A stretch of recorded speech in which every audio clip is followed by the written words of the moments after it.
Sa ilalim ng baluktot, nakakatakot na mga punong-puno ng nakasilip na mata at mapula-kulay ang liwanag ng Madwood Forest. Patuloy na naglalakad sina Sorayang, Sandrine, at Dangpil sa magulong daanan, habang sumusunod sa likuran. Nagtanong si Sandrine kung bakit lamang sila umalis at hindi man lang sinubukang makipag-ugnayan. Sa kanyang palagay ay mas magiging madali at mas maayos ang kanilang gawain kung makikipagtambal sila sa Namgang clan. Nagulat at napahinto ng bahagya si Sorayang sa narinig na suhestyon, habang ang kapaligiran ay nananatiling mabigat at puno ng kakaibang ugong ng kagubatan. Ipinaalala niya Sorayang na tila katawa-tawa at hindi kapani-paniwala ang ideyang pagsasama ng mga mandirigmang kabilang sa tinatawag na samahang demonyo at mga miyembro ng kilalang at pinakamahusay na angkan ng mga humahawak ng espada sa gitna ng mga lehitimong samahan at lipunan ng mga mandirigma. Mahinahong ipinaliwanag ni Sandrine habang nakatingin sa likuran ni Sorayang na alam niyang hindi ito mahalaga at pinapahalagahan ng kanilang pinuno. Ngunit idinugtong niya ng may pagkaunawa na bagamat hindi ito alalahanin ni Sorayang, ibang-iba naman ang pananaw at damdamin ng mga kasapi ng Namgang clan at ng kanilang mga kasama, labis nilang pinahahalagahan ang kanilang reputasyon at kinatatakutan ang mapinsalang ugnayan. Habang patuloy na naglalakad at nakatitig sa daan sa harap, ay nalaala at ibinahagi ni Sorayang ang mabigat na katotohanan, matagal na itong itinuturing at kilala bilang pinakamasamang samahan sa buong Jianghu, at ngayon ay muling lumitaw matapos ang mahigit 30 taon ang tagapagmana at susunod na pinuno nito. Malinaw niyang nakikita sa kanyang isipan ang malaking kapinsalaan, kapag nakipagkaugnayan sila sa Namgang clan, tiyak na babagsak at masisira ang dangal at mabuting pangalan ng nasabing angkan sa harap ng lahat. Dagdag pa ni Sorayang na nararapat lamang isaalang-alang at igalang ang dangal at katayuan ni Namgang Dan, ang kanilang patriarka. Sa bahagyang pagngisi at pagtukso ay napansin ni Sandrine na tila may paghanga at paggalang si Sorayang sa pinuno ng angkan. Sa huli ay ipinasya ni Sorayang na itigil na ang usapin, sinabi niyang sa anumang paraan ay hindi kailangang magkaroon ng labanan sa pagitan nila, at mas mainam na ituloy lamang nila ang kanilang sariling gawain at pakay sa gubat. Habang patuloy ang paglalakad ay biglang may narinig at naramdaman na mahinang ngunit kakaibang ugong at paggalaw sa ilalim ng lupa malapit sa kanilang mga paa. Tila may gumagalaw sa ilalim ng magaspang na lupa, na agad na nagdulot ng paghinto at pag-iingat sa kanilang kilos. Nanlaki ang mga mata ni Sorayang sa biglaang pakiramdam at nakita, puno ng pagtataka habang mabilis na inobserbahan ang paligid. Sa madilim na bahagi ng daanan ay lumitaw ang isang nakakatakot na tanawin, parang bahagi ng kalansay na may mga gumagapang na uod na gumagalaw sa ibabaw nito. Laking gulat at halos hindi mapigilan ni Sandrine ang sarili habang nakaturo at nakatikip sa bibig sa nakita. Hindi niya maunawaan kung ano ang bagay na iyon at paano ito naroon, habang si Dangpil ay nagpapakita rin ng matinding pagkabigla at pagkasuklam sa nakikita nilang tanawin sa gitna ng Madwood Forest. Sa kanyang isipan ay napansin ni Sorayang ang kakaibang katangian ng lugar.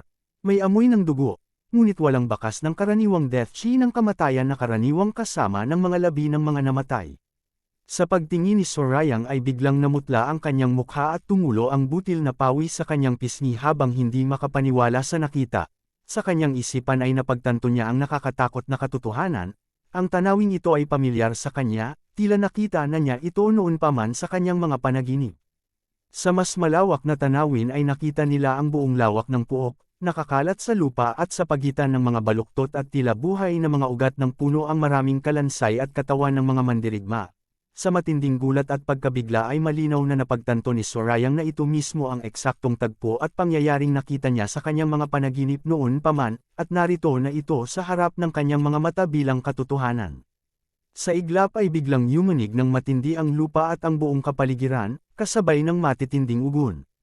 Sa ibang bahagi ng gubat, sa gitna ng patuloy na labanan, nakita ang mandirigma ng Namgang clan na nakaluhod sa lupa, mahigpit ang hawak sa kanyang espada habang sumasandal sa lupa at humahingal ng malalim at masakit habang paulit-ulit na umuubo.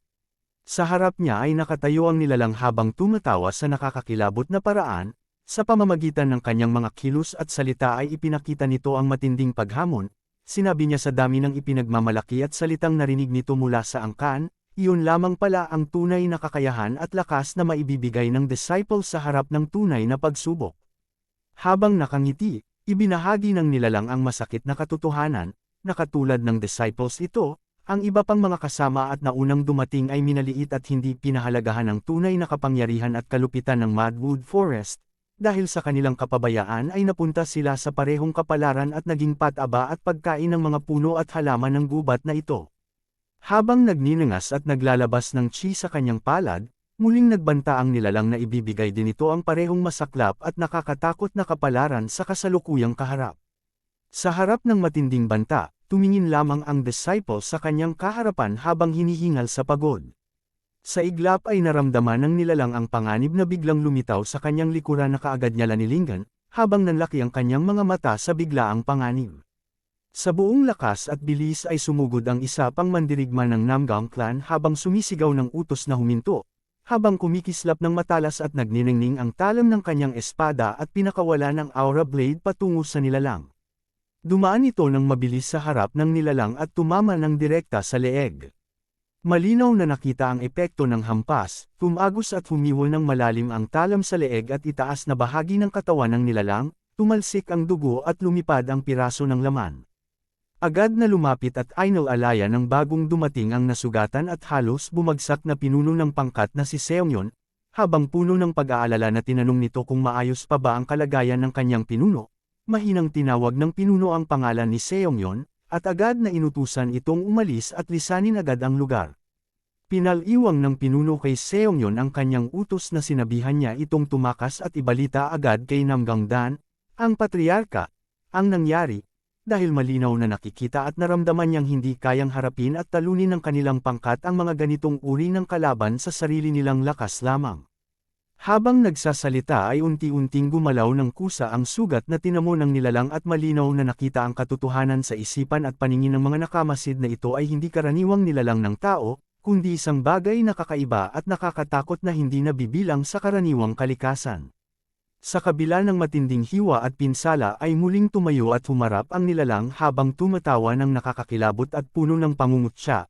Tinawag nito ang mga tao na maliliit na insekto at ipinagtataka niya na buhay pa sila sa kabila ng lahat. Muling inulit ang banta na sa lalong madaling panahon ay magiging pataba rin sila sa lupang ito at sa mga puno ng Madwood Forest, tulad ng mga nauna sa kanila. Sa matinding galit at pagkasuklam sa mga salitang narinig ay biglang sumugod ulit si Seongyeon habang sumisigaw na wag na magsalita ang halimaw, habang mahigpit na hinikawan ang kanyang espada. Agad na sumigaw at nagbabala ang pinuno sa likuran. Puno ng pag-aalala ang kanyang tinig habang sinasabing napakadelikado ng ginagawa ni Seongyeon at hindi dapat lumapit pa sa halimaw. Sa halip na matakot ay lalong humalaklak at nagpakita ng nakakakilabot ng ngiti ang nilalang habang inaanyayahan at tinutukso ang sumusugod na si Seongyeon na sinabing tama ang ginagawa nito at lumapit pa ito sa kanya. Sa matinding galit at pagnanais na tapusin ang labanan ay sumugod ang nakakatakot na nilalang habang buong lakas na humahampas at naglalabas ng matinding liwanag na chi mula sa kanyang mga kamay, habang sa isipan niya ay ang matibay na pasya na papatayin at wawasakin ang kaharap sa sandaling ito. Sa kabila ng panganib at babala ay matapang na sumalubong at humarap si Seongyeon sa paparating na atake, itinuon niya ang buong lakas at diwa sa paghawak at paggamit ng kanyang espada. Ang lakas ng pagtatagpo ay umabot hanggang sa mga nakapaligid na puno at ugat ng Madwood Forest. Sa lakas ng puwersang ibinuhos ng nilalang ay napilitang umatras at nawala ng balanse si Seongyeon, habang dahan-dahan at hirap ng kumilos ang kanyang mga paa, habang pilit na pinapanatili ang kanyang tindig at hindi matambak. Sa gilid ay nakatayo ang kanyang pinuno habang puno ng pagkabigla, pag-aalinlangan, at matinding pag-aalala habang nakatingin sa nangyari. Mahina at hirap na nagsalita ang pinuno, tila hindi makapaniwala sa nakita at sa kalagayan ni Seongyeon.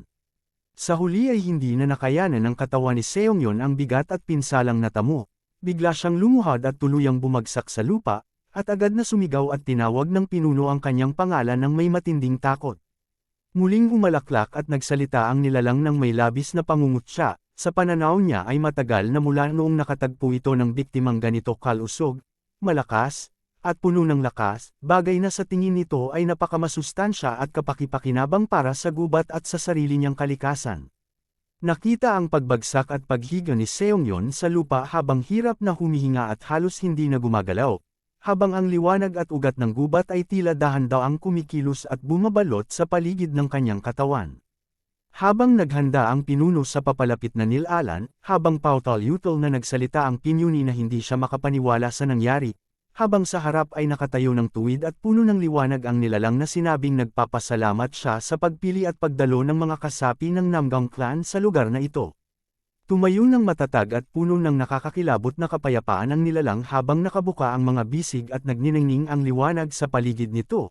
Ipinaliwanag niya sa paraang walang pakiramdam at walang awa na hindi dapat maging labis na malungkot at mag-alala ang natitirang disciples, dahil sa huli, tao man o hayop, ang tanging matitira lamang mula sa lahat ay mga buto lamang matapos ang kamatayan. Habang nagniningning ang matalas ng ngipin at nagninangas ang liwanag sa paligid ng katawan, buong kapurihan na ipinaliwanag ng nakakatakot na nilalang ang kanyang pananaw. Ayon sa kanya, ang nasugatan at nahulog na si Seongyeon ay bumalik na sa yakap ng tinatawag na inang kalikasan, at sa ganitong paraan ay mas lalong lalago at yayabong ang mga puno at halaman sa loob ng Madwood Forest. Sa gilid, habang nakatayo ang pinuno, damang-dama niya ang pagbabago sa paligid. Sa kanyang isipan ay napagtanto niyang mas lalong lumakas at kumalat ang mabigat at nakakabingi na chi ng kamatayan sa buong lugar. Sa pagkabigla ay lalong naintindihan niya ang mas malalang katotohanan. Habang nakakuha ng bagong pagkain ang nilalang, mas lalo itong lumalakas at tumitibay, at patuloy na dumarami ang kapangyarihan nito sa bawat sandali. Bago pa man makapaghanda at makagalaw ang pinuno ay biglang sumugod at kumilos ng mabilis ang nilalang. Sa isang iglap ay malakas na sinipa ng nilalang ang mukha ng pinuno na tinamaan ng malakas na hindi na nakaiwas sa bilis ng ataking pinakawalan. Natulala na lamang ang pinuno sa bilis ng pangyayari sa kanyang harapan, habang tumalsik ang dugo sa kanyang bibig sa lakas ng tamang natanggap mula sa atake. Kasabay nito ay itinaas ng nilalang ang kanyang kamay na nagniningning ito matinding liwanag na chi, puno ng mapang-asar na pag-aalaala ang nasa isipan at kilos niya habang naghahanda ng panghuling wakas. Habang dahan-dahan pinakawala ng nagniningning sa kanyang harap, malinaw at mahinahon na sinabi ng nilalang na gagawin nitong walang sakit at mabilis lamang ang pagkamatay ng pinuno. Sa biglaang pagkakataon ay nanlaki ang mata ng nilalang at napuno ng matinding gulat at pagtataka. May nangyaring hindi nito inaasahan, at biglang naputol ang kanyang kumpiyansa, habang ang ekspresyon ng mukha ay nagbago mula sa pagmamalaki tungo sa pagkalito at pagkabigla. Sa halip na bumagsak at tapusin ang gawain ay napansin ng nilalang na hindi nito may galaw ang kanyang sarili at ang kanyang kamay. Nakatigil ito sa ere at tila nakagapos sa di nakikitang puwersa. Sa kanyang isipan, nagtanong siya kung ano ang nangyayari at kung bakit hindi niya magawang kumilos at umusad pa, habang lalong kumakalat ang mga pulang usok sa paligid ng kanyang braso. Bago pa man makahanap ng sagot at makawala sa pagkakagapos ay biglang may lumitaw na matalas at nagniningning na liwanag na tumagos at humiwa ng malalim sa nakataas na braso ng nilalang. Sa matinding hapdi at pinsalang natamo ay humiyaw ng malakas at nakakabingi ang nilalang, halos mawala ito sa sarili sa bigat ng nararamdaman. Sa gitna ng makapal na usok at nakapilipit na mga ugat ng Madwood Forest, dahan-dahan at matatag na lumabas mula sa dilim si Dumpil, hawak niya ng mahigpit at kalmado ang kanyang espada na nagniningning ng mahinang liwanag habang naglalakad papalapit sa nakayuko at nanginginig na nilalang.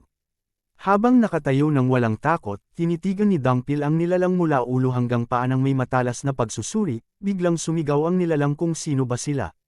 Lalong umapaw ang puot at pagmamalaki ng nilalang. Humihingal ito ng malalim at mabigat habang nanginginig sa galit, at puno ng paghamon ang nasa kanyang mukha habang pilit na pinapanatili ang tindig sa kabila ng nawalang bahagi ng katawan.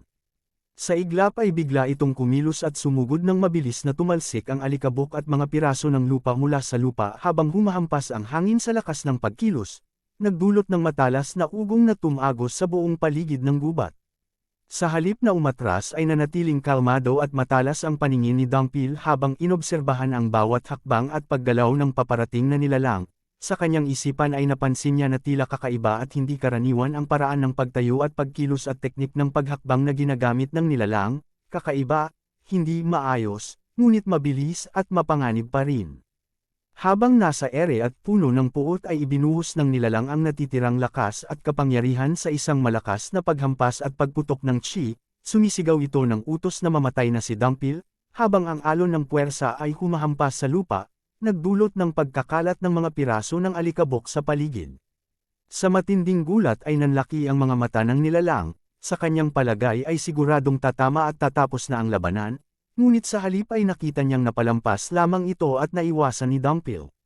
Mabilis na lumingon ang nilalang sa kanyang likuran, habang nakita niya si Dumpil na nakahanda na sa kanyang likuran sa kontra-atake. Kasabay nito ay walang pag-alinlangan na pinakawalan ni Dumpil ang kanyang aura blade patungo sa nilalang. Dahil dito ay sumigaw ng matinding sakit ang nilalang, habang sumasabog ang nagniningning na liwanag sa kanyang katawan. Dahan-dahan at mabigat na damapo ang katawan nito sa magaspang na lupa ng Madwood Forest, habang tumutulo ang dugo mula sa mga sugat. Sa pagkakataong ito ay lumapit at nakarating na sina Sorayang at Sandrine sa puok kung saan nakahandusay ang nilalang. Habang nakatayo sa ilalim ng mga nakapilipit at nakakatakot na puno, ipinahayag ni Sorayang ang kanyang pagtataka. Sa kanyang paningin ay napagtanto niyang kakaiba ang kalikasan ng nilalang, hindi ito karaniwang tao, at hindi rin ito simpleng espiritu o multo, isang bagay na talagang kakaiba at nakapagtataka sa kanyang karanasan. Habang nakamasid ay napansin nila ang nakakagulat at nakakikilabot na pangyayari. Ang mga malalalim at malalaking sugat na natamo ng nilalang ay dahan-dahan at kusang na gumagalaw, nagsasara, at nagpapagaling sa sarili ng mabilis, tila walang epekto ang mga hiwa at pinsalang natamo nito. Lumingon si Sandrine kay Sorayang at ipinaliwanag niya ang pinagmulan ng ganitong kakayahan. Ito ay isa sa mga kilalang 7 Divine Arts ng Heavenly Dragon Palace, na tinatawag na Black Sand Divine Wood Technique. Sa narinig na pangalan ay napuno ng pagtataka at pagkamangha si Sorayang habang inuulit ito at tila hindi makapaniwala sa narinig.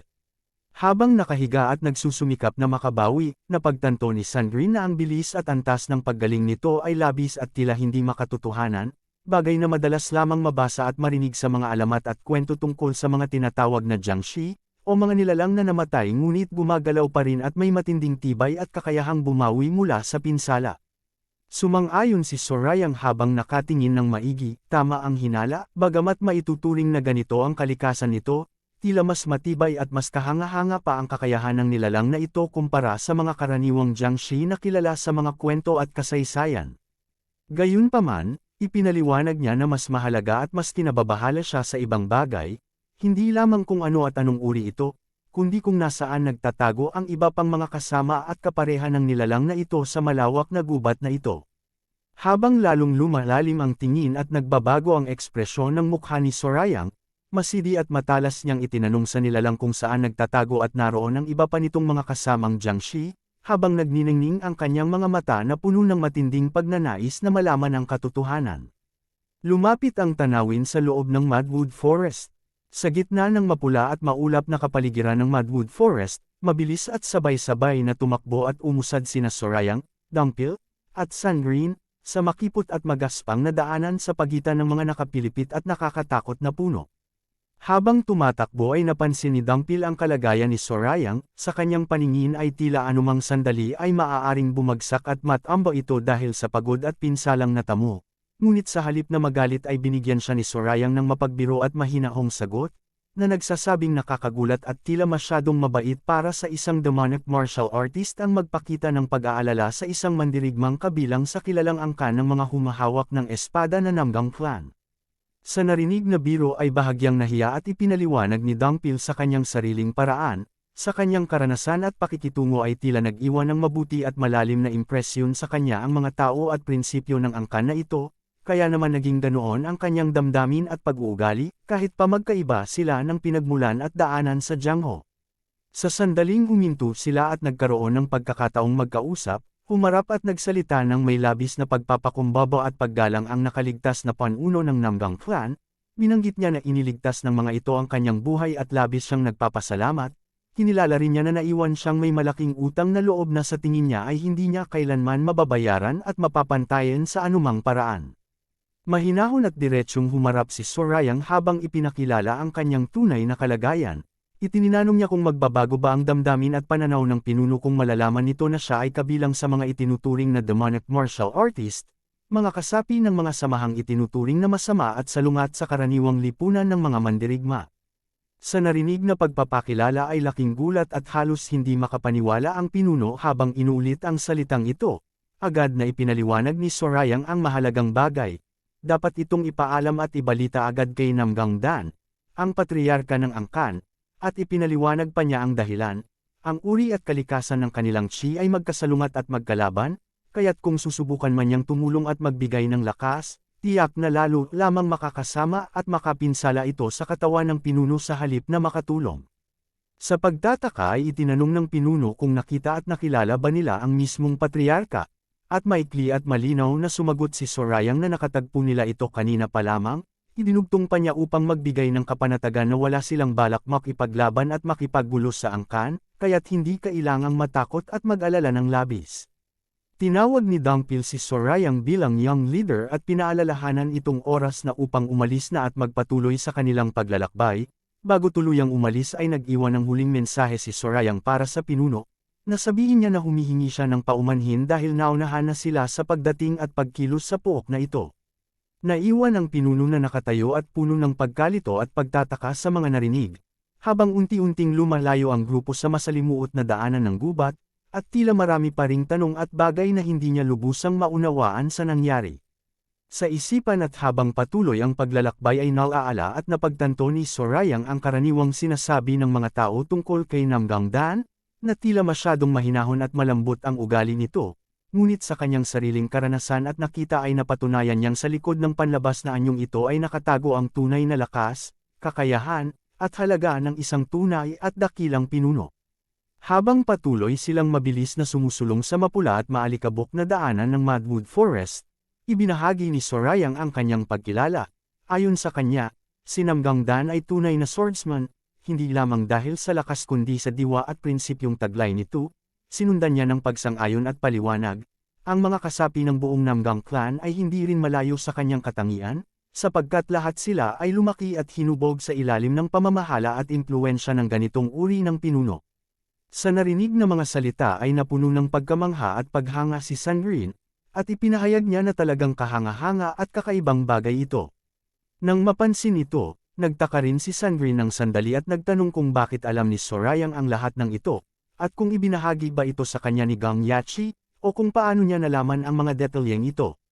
Habang patuloy sa paglalakad at bahagyang lumilingon sa likuran, ipinaliwanag ni Sorayang ang kanyang pamamaraan. Sumusunod siya sa kilalang tuntunin sa Jiangho. Mas mainam na kilalanin at unawain ng lubusan ang kalaban kaysa sa sarili, kaya naman nagsagawa siya ng masusing pag-aaral at pagkilati sa mga kaugnay na pangkat at tao bago pa man dumating sa ganitong sitwasyon. Agad na nahinuha ni Sandrine ang tunay na kalagayan mula sa paraan ng pagsasalita at kaalamang ipinakita.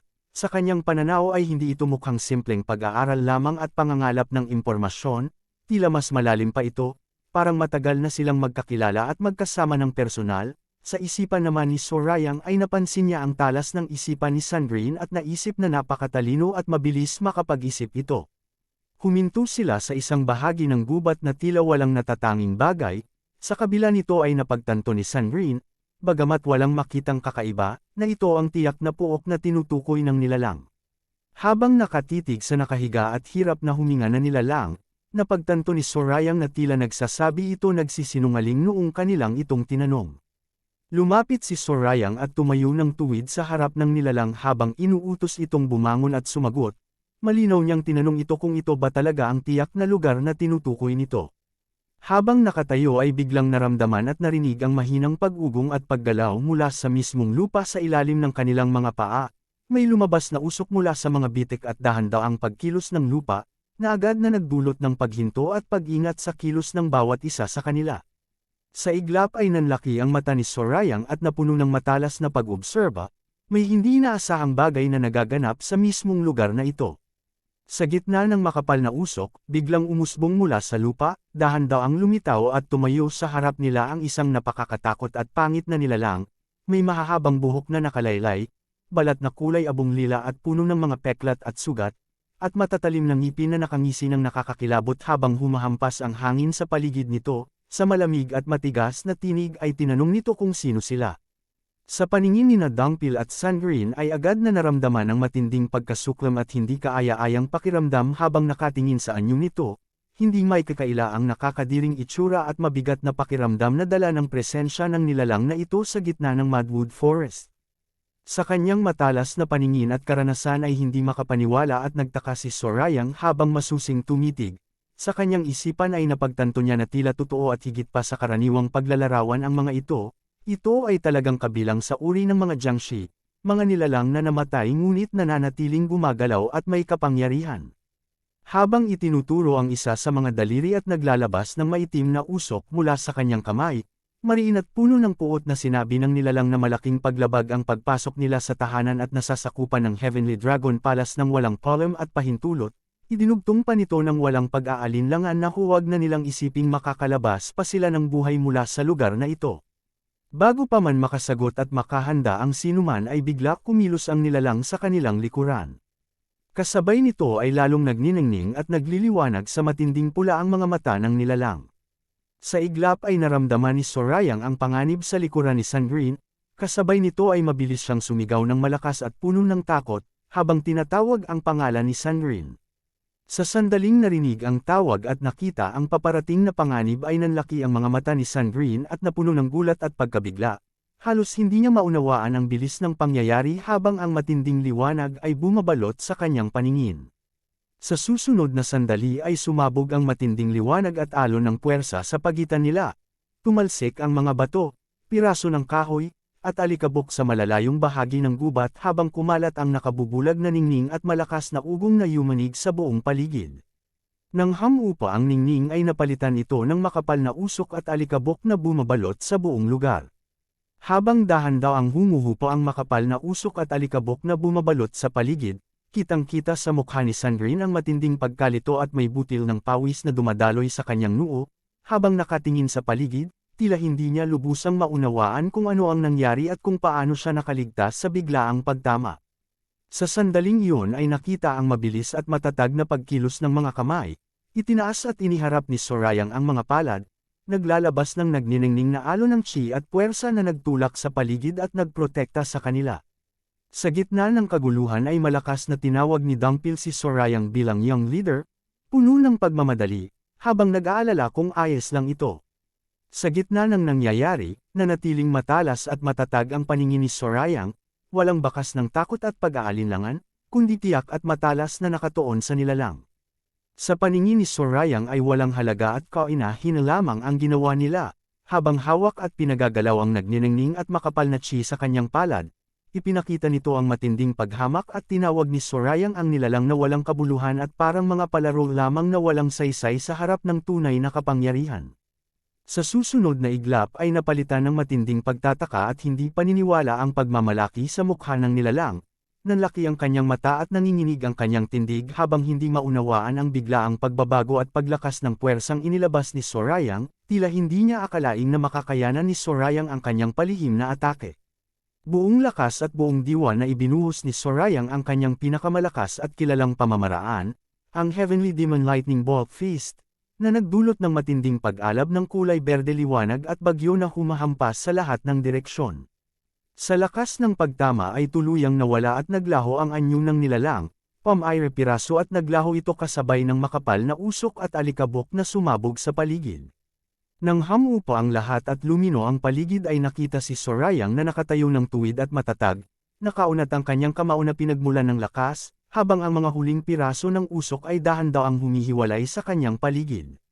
Sa wakas ay napagtanto nila ang buong katotohanan, lahat ng nakita at naranasan nila kanina lamang ay walang iba kundi isang masinop at matalinong panlilinlang at ilusyon lamang, bagay na ikinagulat at tinanong ni Sandrine habang nakatingin sa paligid.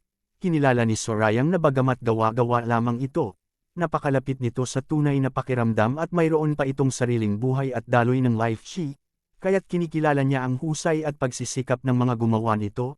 Sa gitna ng mga basag na lupa ay nakita nila ang malaki at madilim na butas, napagtanto nila na dahil ganito kalaki at kahalaga ang ginawang panlilinlang para itago ito, ang butas na ito ay walang alinlangang nagsisilbing tunay na pasukan patungo sa lihim na tahanan at punong tangguan ng mga kaaway sa loob ng Madwood Forest.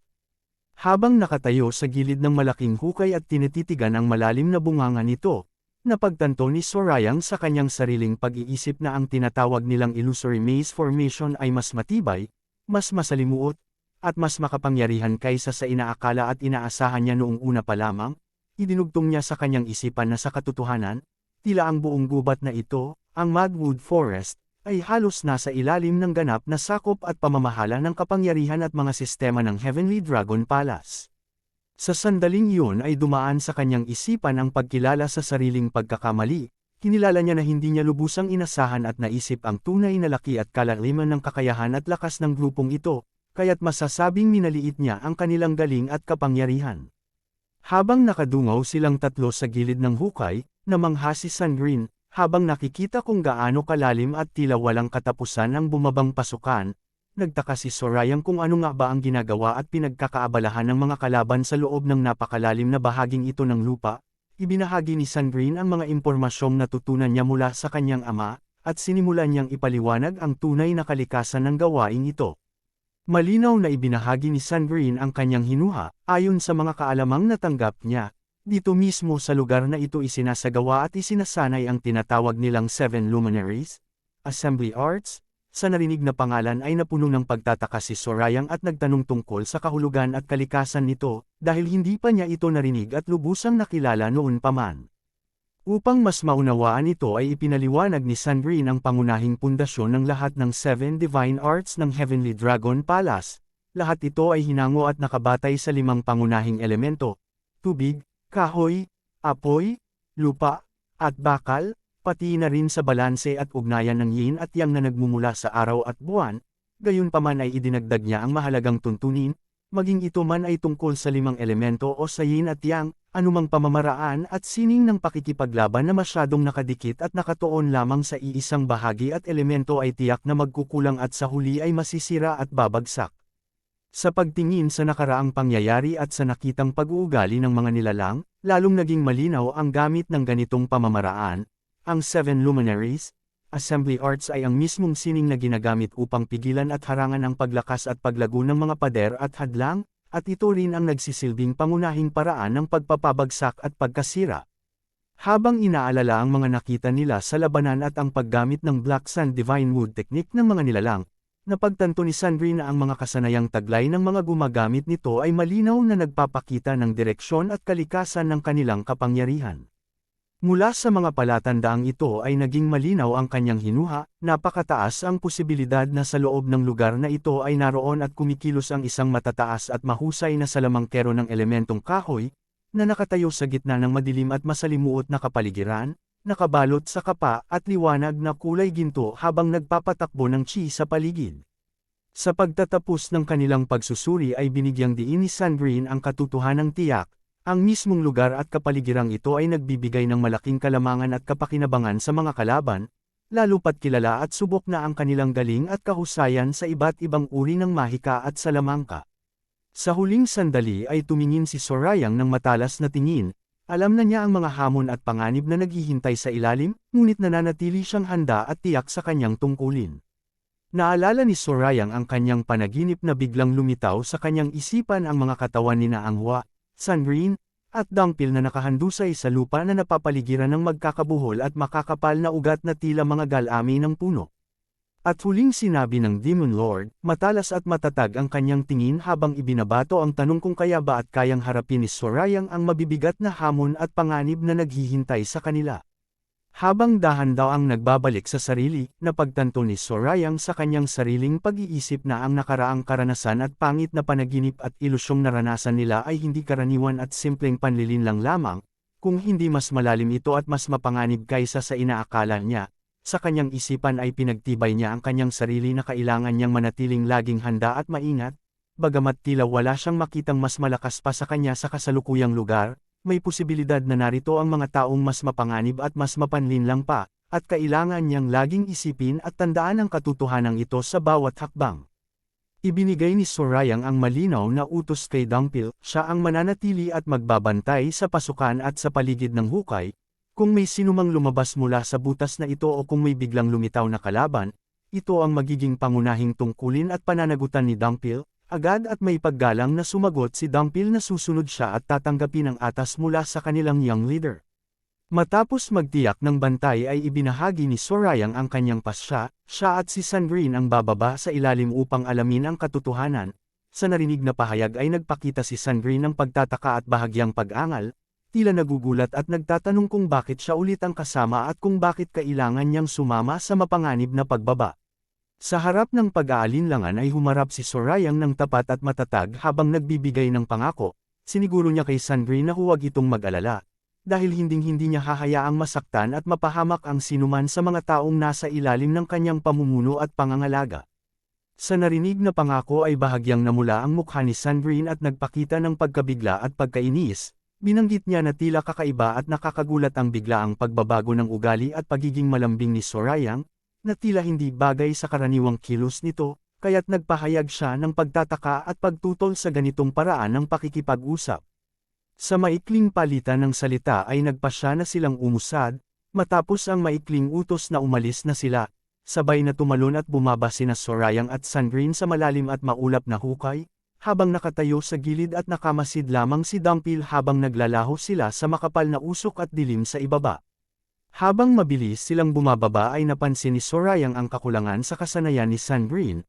Itinuro niya na hindi sapat at hindi akma ang paraan ng paghakbang at pagkontrol ng katawan ni Sandrine para sa ganitong uri ng pagbaba, kaya't inutusan niya itong humawak ng mahigpit at matatag sa kanya upang hindi mapaghiwalay at mapahamak. Bilang sagot ay nagpakita si Sandrine ng pagkainis at pag-ungol sa narinig na puna habang mahigpit na kumakapit sa biwang ni Sorayang. Habang patuloy silang bumabagsak ng mabilis sa ilalim ng hukay, sa ilalim ng mapulang liwanag na nagmumula sa itaas, ay napuno ng takot si Sandrine, habang sumisigaw na masyadong mabilis at nakakabaliw ang bilis ng pagbagsak nila. Sa paglusong nina Sorayang at Sandrine sa masalimuot at madilim na daanan sa ilalim ng lupa, napansin ni Sorayang ang matindi at makapal na daloy ng chi sa wooden chi na bumabalot at humahampas sa kanila mula sa bawat panig. Ang mga pader ay gawa sa magkakabuhol at matitigas na ugat na tila mga higanteng halimaw na nakapalibot sa daan, at makikita pa rito ang maliliit at mapulang mga bukol na parang mga mata na nakamasid sa bawat galaw. Kinilala ni Sorayang ang kalagayang ito at naidinugtong ang kanyang pagsusuri, dahil sa ganitong dami at lakas ng chi ng elemento ng kahoy sa paligid, sinumang may kasanayan sa mga pamamaraang nakabatay rito ay tiyak na makakagawa ng mas matitindi at mas mahuhusay na kilos at kapangyarihan kaysa sa karaniwang kayan nila, habang tahimik lamang na sumasang-ayon si Sandrine habang maingat na sumusunod sa likuran. Habang patuloy silang sumusulong ay biglang napansin ni Sandrine ang panganib sa unahan. Mabilis niyang tinawag at binigyang babala si Sorayang, bagamat agad na ipinakita ni Sorayang ang kanyang matalas na pakiramdam at pag-aalala sa paligid, at ipinaalam na alam na niya ang naroon at nakikita na niya ang mga ito bago pa man ito matukoy ni Sandrine. Sa paglabas mula sa dilim ay makikita ang mga nakakatakot at kakaibang nilalang, ang mga katawan nito ay gawa sa magkakabuhol na sanga at ugat, tila mga tao ngunit puno ng katangian ng mga puno at halaman. Napagtanto ni Sorayang sa kanyang pagtataka na tila walang katapusan ang mga uri ng kakaibang kalaban na kanilang nakakaharap sa araw na ito, at napagtanto niyang ito ang mga tinatawag nilang Three Jiangshi, mga nilalang na pinagsama ang katangian ng mga gumagala bangkay at matitibay na halaman ng gubat. Sa pagtingin ni Sorayang sa dami at ayos ng paglitaw ng mga nilalang ay napagtanto niya ang mas malalim na katotohanan, tila alam at nalaman na ng mga kalaban ang kanilang pagpasok at pagbaba sa bahaging ito ng Madwood Forest, kaya't nakahanda at nakaposisyon na agad sila upang salubungin at harangan ang kanilang daan. Sa harap ng dumarami na mga nilalang sa kanilang harapan ay nanatiling kalmado at matatag si Sorayang, sa halip na matakot at mag-alala ay isipin niya at iparamdam kay Sandrine na mas mainam pa nga ito, mas mabuti at mas mabilis na harapin silang lahat ng sabay-sabay kaysa patagilan at paabutin pa ang labanan sa mahabang panahon habang patuloy na dumarami ang mga ito.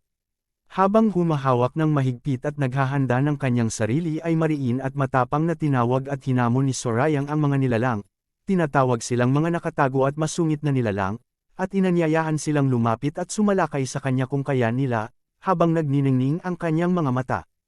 Kasabay ng hamon ay biglang kumilos at umalab ang mga nilalang, mabilis na umusad at nagpakita ng matitigas at matatalim na sanga at ugat na tila mga ngipin at kuko, nagpapakita ng matinding puot at pagnanais na wasakin ang sinumang pumasok sa kanilang nasasakupan. Sa itaas ng makakapal at nakapilipit na mga sanga, makikita ang malaki at mapula kulay na buwan na nagniningning sa madilim na kalangitan, nagbibigay ng kakaibang liwanag at mas malalim na pakiramdam ng panganib at lihim sa buong lugar. Sa ibabaw ng hukay, habang nananatiling nakabantay si Dumpil, ipinakita niya ang kanyang matinding paninindigan. Sa kanyang isipan at damdamin ay walang halaga ang dami ng darating na kalaban, gaano man karami at kalakas ang mga ito, hindi niya hahayaang may sinumang makababaw at makapunta sa kinaroroonan ng kanyang mga kasama, at hindi rin niya hahayaang may makalabas at makapagbigay ng abala sa kanilang gawain sa ilalim. Habang nakatayo ng matatag at naglalabas ng nagniningning na lakas mula sa kanyang katawan at hawak na sandata ay mariin at matapang na hinamon ni Dumpil ang mga kalaban na lumapit at sumalakay kung kaya nila. Sa gitna ng nagngangalit na labanan ay makikita ang isa sa mga nilalang na Trijiangshi na pinalipad palayo at nagkawatak-watek habang humihiwalay ang mga piraso ng kahoy at ugat mula sa katawan nito. Habang patuloy na sumusugod ang marami pang katulad na nilalang ay magkasamang kumilos sina Sorayang at Sandrine. Si Sorayang ay nasa unahan, mabilis at matatag ang bawat hampas sa kanyang espada, nagniningning ang kanyang mga mata sa pulang kulay, habang si Sandrine ay sumusunod at umaatake mula sa itaas at gilid, tinitiyak na walang makalulusot sa kanilang tabi habang patuloy silang sumusulong sa masikip na daanan sa pagitan ng mga pader-ugat. Sa gitna ng kaguluhan ay biglang napansin ni Sandrine ang kakaibang bagay, may maliwanag at kulay asul na liwanag na nagmumula sa isang butas at lagusan sa malayo sa unahan, agad niya itong tinuro at ipinaalam kay Sorayang habang puno ng pag-asa at pagmamadali sa kanyang kilos. Sa kanilang paningin ay kitang-kita ang lagusang ito, nakapalibot ito sa makakapal at nakapilipit na mga ugat at sanga na tila bumabalot sa buong daanan. At mula sa dulo nito ay tumatagos ang matindi at malinaw na liwanag na tila tanda ng mas malalim at mas bukas na bahagi ng lugar, habang naririnig pa rin ang malakas na ugong ng mga kalaban sa likuran. Agad na sinamantala nila ang pagkakataon, magkasabay silang tumalon at sumugod patungo sa liwanag, buong lakas at bilis ang bawat galaw habang humahampas ang hangin sa kanilang katawan. Si Sandrine ay nasa unahan habang si Sorayang ay malapit sa likuran, parehong alerto at mabilis na umiiwas sa mga nahahabang ugat at pagsalakay mula sa gilid at itaas. Mabilis na lumingon si Sorayang at mabilis na naghanda sa kanyang espada, habang nakatutok ang kanyang atake patungo sa pintuan. Sa iglap ay ibinuhos niya ang lakas at puwersa sa isang malakas na hampas, tumama ito ng direkta sa makakapal at matitigas na pader at mga ugat na bumubuo sa daanan, nagdulot ng matinding pagsabog at pagkabasag.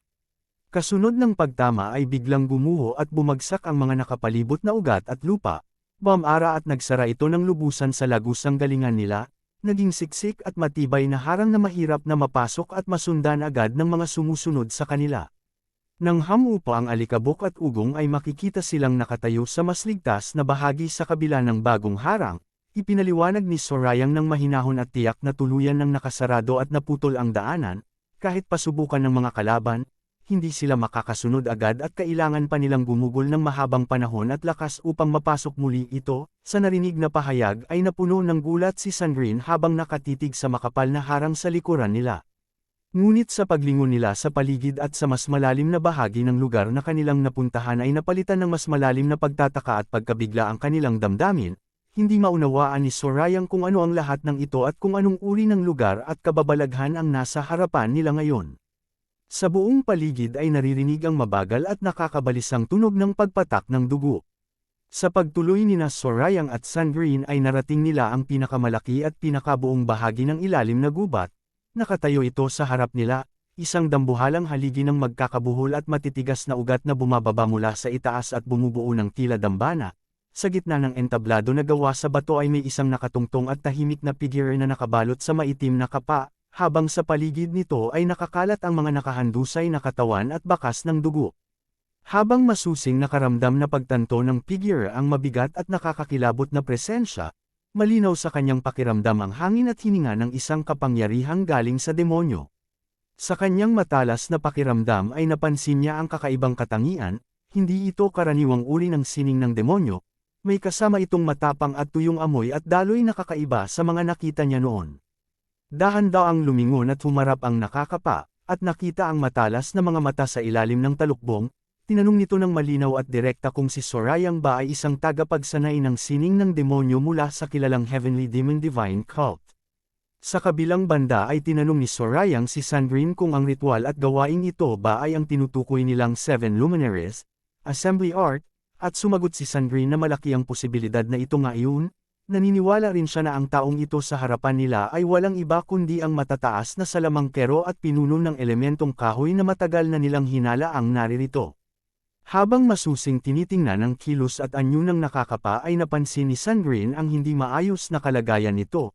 Sa kanyang pag-aanalisa ay tila nawawala na ito sa sarili at sa tamang pag-iisip, dahil labis na dami ng dugo ang kanyang nakuha at ginamit sa mga ritual at gawaing isinasagawa dito. Sa biglaang pagtingin at pagkilala sa mukha ni Sandrine ay nagulat at nagbago ang tono ng nakakapa. Kinilala nito ang dalaga bilang anak ng pinuno ng Ice Palace, at nagtanong ng may pagtataka kung bakit at paano nakarating at napasok siya sa ganitong mapanganib at lihim na lugar. Habang dahan-daw ang humahakbang at tumatapak sa basang at dagwang sahig ay ibinahagi ni Sorayang ang tunay na dahilan ng kanilang pagpunta. Matagal na niyang alam at nabalitaan na ang grupong ito ay matagal nang naghahangad at nagsisikap na makapasok at makapalawak sa rehiyon ng Zhongyuan, ngunit hindi niya inaasahan at labis siyang nabigla sa nakitang katotohanan na napakalupit at nakapanghihinayang ang mga gawaing isinasagawa nila rito. Ipinahayag ni Sandrine ang kanyang pagkabigla at pagkasuklam, alam na niya ang tungkol sa kanilang hangarin, ngunit hindi niya inaasahang napakalupit at nakapanghihinayang ang mga bagay na isinasagawa nila rito. Sa narinig na mga salita ay biglang nagalit at sumigaw ang salamangkero, mariing ipinagbabawal ang sinumang humusga at magsalita ng masama laban sa ritual na itinuturing nilang banal at alay para sa kanilang sinasambang Dragon God. Habang mahigpit na hinahawakan ng kanyang sandata at nakatitig ng matalas ay napagtanto ni Sorayang ang tunay na sanhi ng matagalang alitan, malinaw na sa kanya kung bakit laging nagkakasalungat at naglalaban ang Heavenly Dragon Palace at ang kilalang Namgang Clan. Napuno siya ng matinding galit habang iniisip at sinasabi sa sarili na ito ang tunay na dahilan, dinodekip at kinukuha nila ang mga dalubhasa at mandirigma mula sa angkan ng Namgang upang gamitin sa kanilang mga gawain, na nagdudulot ng matinding kaguluhan at pinsala sa lahat. Sa tawag na kaguluhan ay lalong nag-apoy ang puot sa mga mata ng salamangkero, nanlaki ang kanyang mga mata na kulay ginto at tila nagliliyab sa matinding damdamin, habang halos hindi makapaniwala at puno ng galit ang kanyang pagtugon sa pang-aapi at paghamon na narinig niya. Kasabay nito ay ang paglabas ng matinding damdamin ay biglang gumalaw ang buong paligid, mula sa mga ugat at dilim ay lumitaw at gumalaw ang marami pang nilalang na Three Jiangshi. Lalong dumami at nagpakita ng mas matitinding tindig ang mga nilalang sa paligid, bumubukod sila mula sa mga pader at ugat. Mas malalaki at mas mabangis pa ang anyo habang ang mga ugat ay gumagalaw at kumikilos na parang mga galami na naghahanda na palibutan ang mga dumating. Sa gitna ng nagkukumahog na pagkilos ay tumayo ng tuwid at puno ng liwanag ang salamangkero sa kanyang entablado, lumalabas ang maningning na liwanag mula sa kanyang katawan at paligid, at mariing ibinigay ang malinaw at walang pag-aalinlangang utos na patayin agad ang mga pumasok at humadlang sa kanilang gawain. Bago pa man makasagot ay biglang kumilos ang mga ugat mula sa itaas at gilid, habang naririnig ang nakakabalisang tunog ng pagkikiskisan at paggugupit ng kahoy at ugat sa isa't isa. Sa gitna ng kaguluhan ay mabilis na tumalon si Sorayang sa basang at dagwang sahig. Sa harap ng dumarami at nagkukumahog na mga kamay at ugat na umaabot mula sa lupa at pader ay matapang na tumalon at sumugod si Sorayang, nagniningning ang kanyang mata at puno ng matinding lakas ang kanyang kilos habang ibinabanta at sinasabing kaya niyang harapin at wasakin silang lahat ng sabay-sabay sa isang hampas lamang. Kasabay ng kanyang pagkilos ay gumalaw at hamampas ang malalaki at makakapal na ugat mula sa paligid. Sa iglap, nabigla si Sorayang sa kanyang naramdaman, hindi niya inaasahan ang bilis at lakas ng pagtugon ng kalaban. Bago pa man niya matapos ang kanyang pagtalon at hampas ay biglang lumabas mula sa gilid at itaas ang makakapal at matitigas na mga ugat, mabilis itong pumulupot sa leeg, braso, at mga binti ni Sorayang, mahigpit na ibinabalot at ikinakandado ang kanyang katawan habang napipigil ang kanyang paghinga at pagkilos, kahit hawak pa rin niya ang sandata ay hindi na niya ito mag-alaw ng maayos, at napapasingaw siya ng hirap at sakit habang nakabitin at nakadikit sa malaking katawan ng halamang nilalang. Sa pagkakita sa nangyari ay agad na sumigaw si Sandrine sa matinding pagkabahala at tinawag niya si Sorayang sa pag-aalala. Ngunit bago pa man siya makalapit at makatulong ay siya ring nilamon ng mga gumagalaw na ugat, mahigpit itong pumulupot sa kanyang katawan at mga braso, inilayo siya at pinigil ang bawat galaw habang pilit siyang nagpupumiglas at nagtatangka na makawala, ngunit masyadong mabilis at masagana ang mga ito sa paligid. Sa gitna ng kumikinang na dilaw-berdeng liwanag na bumabalot sa paligid ay tumayo ng kalmado at may pagmamalaki ang nakakapal na matataas na salamangkero ng elementong kahoy, ibinunyag niya na pagkukulang sa pagkilala at pagpapahalaga sa kanyang tunay na lakas ang mga bagong dating, at mariing idinagdag na kahit pa mga dalubhasang mandirigma na nasa antas ng evolutionary realm ay walang kakayahang makatakas at makalaya mula sa ganitong uri ng kapangyarihan. Habang patuloy ang pag-ikot at paggalaw ay lalong humihigpit at damadami ang mga balot ng ugat sa katawan ni Sorayang, nakikita ang matibay na pagkakabuhol at pagkakadikit nito sa damit at balat, habang ang mga tunog ng pagkikiskisan at pagdiin ay naririnig sa buong paligid, at halos wala nang matitirang puwang para sa paggalaw at paghinga. Lalong dumami at nagpatong-patong ang mga ugat mula sa iba't ibang direksyon, bumubuo ito ng makapal at halos tuloy-tuloy na sapot na bumabalot sa buong katawan ng mga bihag, tila nagiging bahagi na sila ng mismong istruktura ng halaman at lupa ng bulwagan. Sa pagtaas at pagturo ng daliri ng salamangkero ay lalong nagningning at umalab ang liwanag sa paligid ng malalaki at magkakabuhol na ugat, nagkulay pula at nagliliwanag ang mga ito sa gitna ng dilim, at kitang-kita ang mas masigla at mas matibay na pagkilos nito habang inuugnay at isinasama ang lahat ng bahagi ng gubat sa ilalim sa iisang utos at daloy ng lakas. Habang nakatitig ng masama at may nakakakilabot ng ngiti ay humalaklak ng mahina at may halong kasiyahan ang salamangkero. Sa kanyang isipan ay malinaw na itinuturing niya ang mga nahuli na walang iba kundi kapaki-pakinabang na sangkap at sustansya na magagamit at masisipsip ng mga halaman at ritual na isinasagawa sa lugar na ito. Biglang na lamang kumikinang ng pulang liwang sa kinaroroonan ni Sorayang.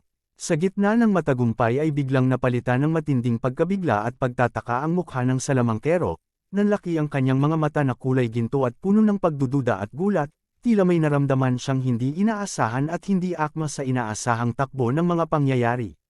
Sa biglaan at matinding pagsabog ng lakas ay kitang-kita ang marahas na pagkabasag at pagkakahiwalay ng makakapal at matitigas na ugat na bumabalot kay Sorayang, nagkalat ang mga pira-piraso ng kahoy, at maliliit na putol na sanga sa buong paligid habang kumikinang ang matinding mapulang liwanag na nagmumula sa katawan ni Sorayang.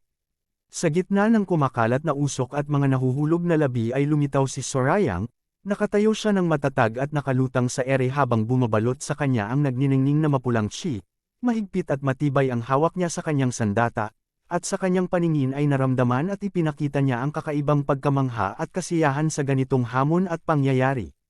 Habang lalong nagniningning at nagniningas ang mapulang liwanag sa paligid at sa kanyang mga mata ay nagbago ang anyo at ekspresyon ni Sorayang, napuno ito ng matinding puot at matatag na hangarin, habang sa kanyang pagtingin ay malinaw na ipinahayag ang kanyang matibay na pasya at bantana sa pagkakataong ito ay walang aitit-ira at walang palalampasan, tiyak na wawasakin at lilipulin niya silang lahat, mga nilalang, ritual, at mga tagapamahala nito bilang ganti at katapusan ng lahat ng kasamaan at pang-aabusong kanilang ginagawa sa lugar na ito.